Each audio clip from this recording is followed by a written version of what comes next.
Hello, welcome to Jason the Old Millennial. My name is Jason, speaking to you here in my basement in the great state of Kansas. And today I'm continuing my list of top 20 favorite movies of the 1950s. I already did a video from 2016, so this one's going to be 15 through number 11. Number 15 on my list is a movie called Witness for the Prosecution.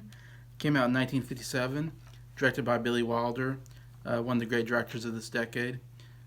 This is one of his less iconic films, but still a pretty solid film. I believe he got nominated for Best Picture and maybe Best Actor and so forth. Stars Charles Lawton, plays a lawyer, takes on this case of this woman, played by Marlene Dietrich, who's accused of murder, claims innocence, and so we go through this whole trial. And it's a British trial, so it's interesting. They're all wearing wigs and robes, and so it's a little slightly different than an American trial, but still, it's a good courtroom trial movie. And there's some twists and turns throughout, and some mystery of, if the person's innocent or not. And great performance from Charles Lawton, who gives a good performance in about any movie I see him in. He's, I think, one of the best actors of this period. Kind of a strange-looking guy, but man, he can really perform. So that's number 15, Witness for the Prosecution. Number 14 is The Greatest Show on Earth. Won Best Picture, actually, in 1952. One of Charlton Heston's his first big movie that he made. It's directed by Cecil B. DeMille, who I believe maybe also directed Ten Commandments, and big-time epic director of this time. Also, you got Jimmy Stewart, one of my favorite actors. Betty Hutton, Dorothy Lamour, and Gloria Graham, some of the females in there that are well known. You've probably seen them in other things. But solid movie. It won Best Picture. A lot of critics, say this is one of the least deserving Best Picture winners. I disagree. I think it's actually, I really enjoy this movie. I think it doesn't give its due. I think critics are a little too harsh on it. In my opinion, it's still a pretty entertaining movie dealing with the circus. Charlton Heston is like the ringmaster of the circus, and we see some circus things like elephants and trapeze. Jimmy Stewart plays a clown. He has clown makeup on throughout the whole movie, so he's almost unrecognizable, which is interesting. And Betty Hutton's a trapeze artist who's also romantically involved with Charlton Heston, and there's some issues there. Anyways, at the very end of the movie, there's this, a little bit of spoiler, but there's this big train wreck of the circus train.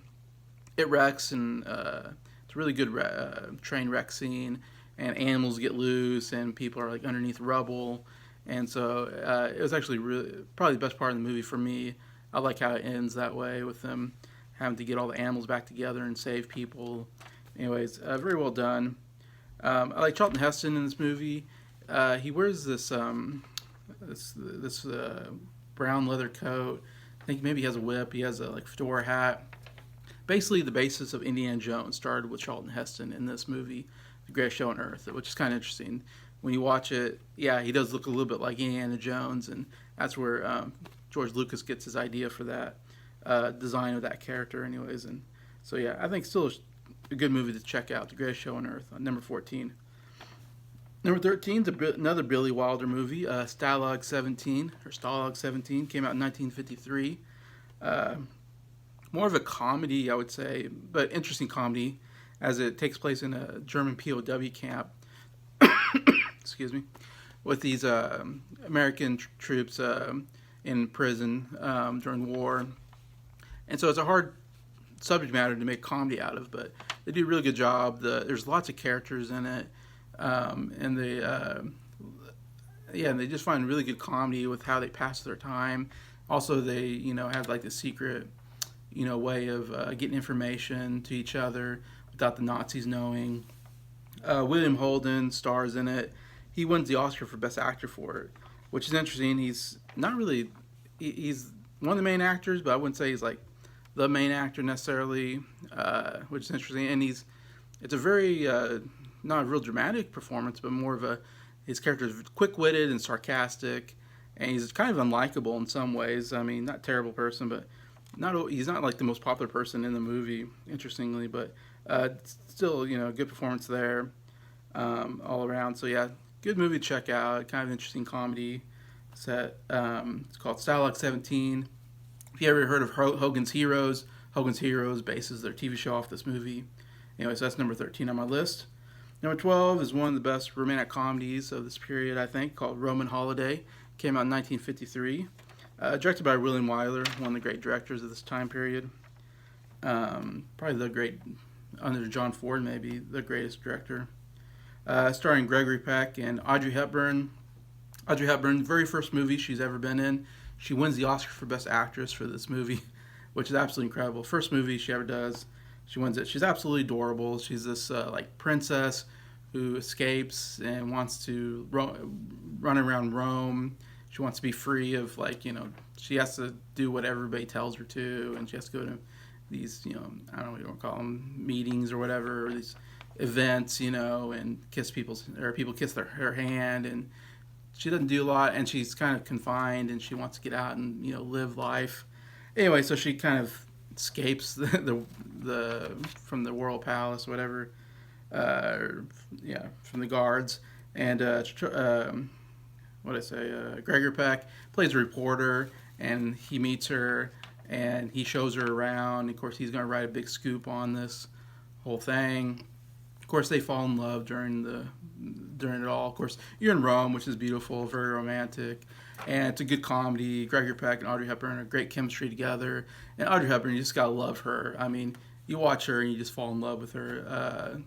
So, like I said, adorable, cute. She's really, pretty young, I'm guessing. I mean, like in the 20s. But great performance from her in this movie. You got 10 Oscar nominations. So, I mean, tons of nominations. One bit for Best Story, which is interesting because it was written by Dalton Trumbo, but since Trumbo was a communist, he was blacklisted, so he couldn't write scripts. So somebody else had to take credit for his script. So he didn't get the Oscar when he won it. Someone else got the Oscar, portraying that he wrote it. Anyways, but much later, Trumbo got the Oscar. They gave it to him when they found out that he was actually the real writer of the story of Roman Holiday. Anyway, so some interesting information there.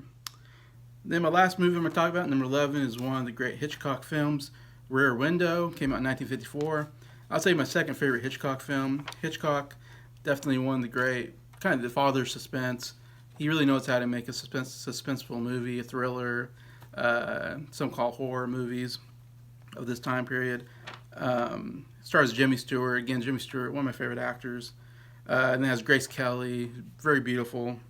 Got 4 Oscar nominations. Alfred Hitchcock, I believe, got nominated. I can't believe Hitchcock never won an Oscar for Best Director, because they're one of the great directors and totally revolutionized the genre of movies. I think definitely should have won for this movie, or Psycho, the other movie that's my favorite. He does such a great job, and really, like I said, does it better than anybody else.